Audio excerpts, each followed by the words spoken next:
I posted a clip on TikTok of the voicemail my mom left me that caused me to go no contact with her, and the response was astonishing.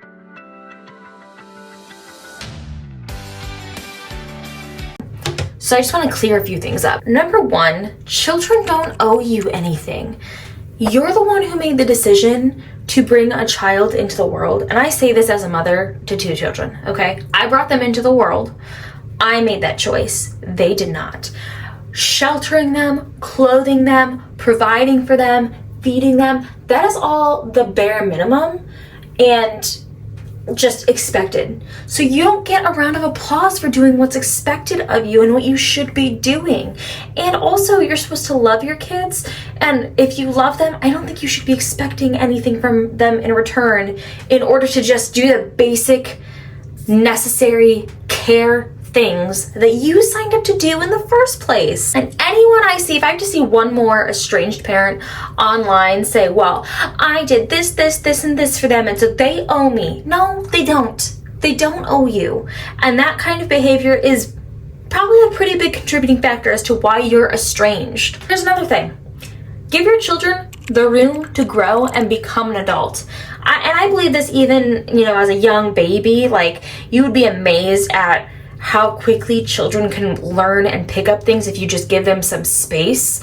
Now, I'm not saying make sure it's developmentally appropriate and age appropriate, but I mean, as a young adult, they've got some stuff they're trying to figure out. Let them figure it out. You do not need to be babying them all the time. And that goes for not just showing them how to do things all the time. Like, if they ask for your help, try to help them if it's something reasonable, hey mom, I've never shopped for car insurance on my own. Can you teach me how to do that? That's totally fine. That's like teaching them a new adult life skill that they need. But they should probably already know how to do their own laundry. You don't need to be going to their house and doing that. And you certainly don't need to be requiring them to follow certain house rules of yours that are meant for children. If kids are coming home from college and spending the summer in your house, I mean, there are certain house rules that I think are fine because it's your house, but let's also treat them like the adults that they are. They were just living independently from you,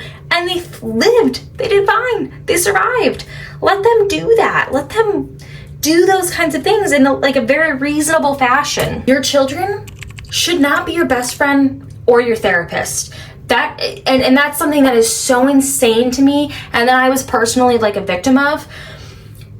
She had very few people in her life. I'm talking about my scenario specifically. So few people in her life. She had a pattern of just driving people out of her life. And when I was growing up, I didn't understand. I just thought people were flaky. And then eventually over time, you kind of realize if there's a pattern of people only being your friend or wanting to associate with you for so long, that usually means that there are some red flags. So in order to make up for the fact that she didn't have people in her life who were willing to stick around, we were her default, her children were her default. We were her best friends and her therapists. You should be relying on your friends or your spouse, not your adult children or your little. All of this applies to little children. Obviously, you should not be putting any of this on your little children. But for your adult children, let them go live their life. Figuring out adulthood is complicated and difficult enough without them having to shoulder all of your emotional baggage. They don't need to know about your, if you're dating someone, they don't need to know about your drama and your love life or this, that, and the other thing, or frankly, how depressed you are. That's not their job. They shouldn't be worrying about that stuff. Now, there's a line. There's obviously some nuance. Every situation is not the same. I messed up this side of my hair. I'm gonna have to do it again. I am not good at braiding my hair. There's some nuance in every situation, obviously, but overall, they should not be your therapist and your best friends. Now, specifically with phone calls, in my situation, it was very much a form of control and a way for her to continue to manipulate me and get what she wanted, because she and I lived in different states. She wanted me to drop everything I was doing to take her phone call at any given point in time. And she would flat out ignore if I was busy with something or if I had other things going on in my life, and then I would get voicemails like that were so incredibly abusive because it was a way for her to try to guilt me into paying her more attention and demanding my time, which is ridiculous. She would want me on the phone for hours at a time, and phone calls were always on her terms. So it was never like a, hey, I have to go. It was always like a, you're on the phone until she determines that she's done and she's, exhausted her topics of conversation. And also, if you didn't have a lot to talk about, she would put that on you. That was your fault if there wasn't a lot to talk about, even if you had already talked to her and literally nothing had transpired. Like, if you had no life updates, she would get mad at you because she felt like you were keeping something from her. And it's like, no, I literally just talked to you. I have nothing else to say. You know everything that's going on in my life.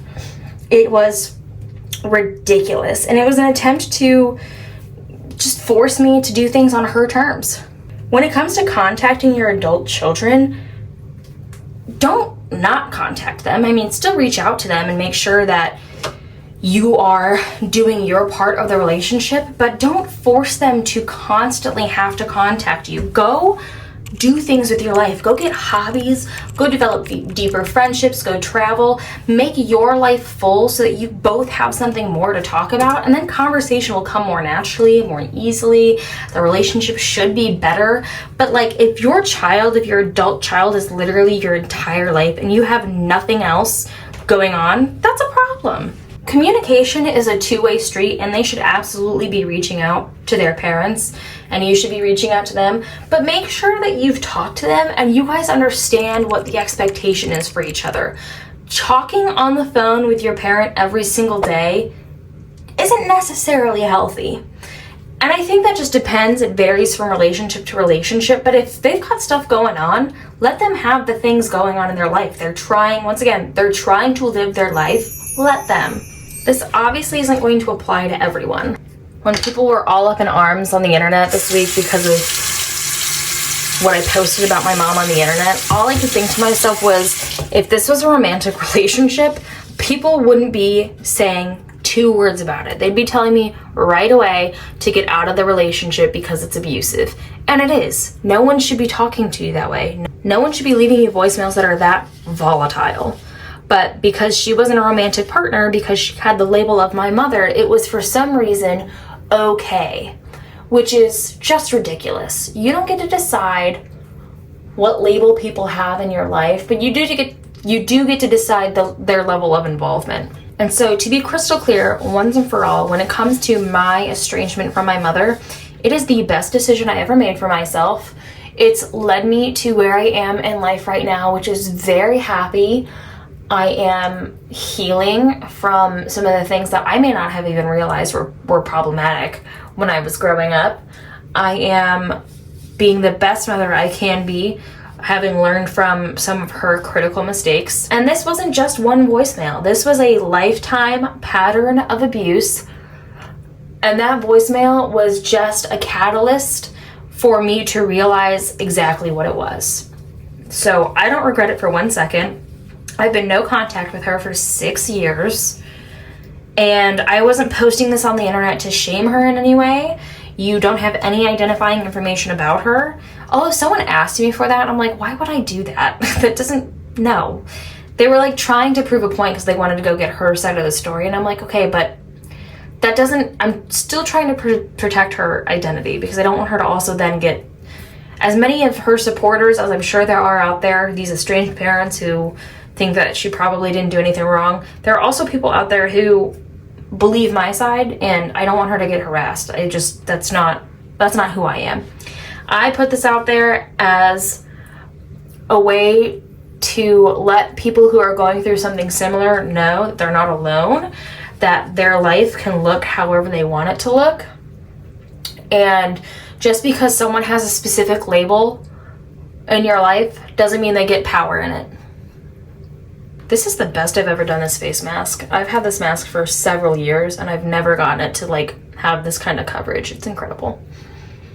I post on TikTok, Instagram, Facebook, and YouTube Shorts every single day. I post one long video on YouTube once a week, and I post on Twitter, and I'm on Substack now. So like, subscribe, comment if you've gone through something like this or you just have thoughts about what to do when you're in an abusive situation. And don't forget to hit the bell to notify you whenever I have new content coming out. Have a great week.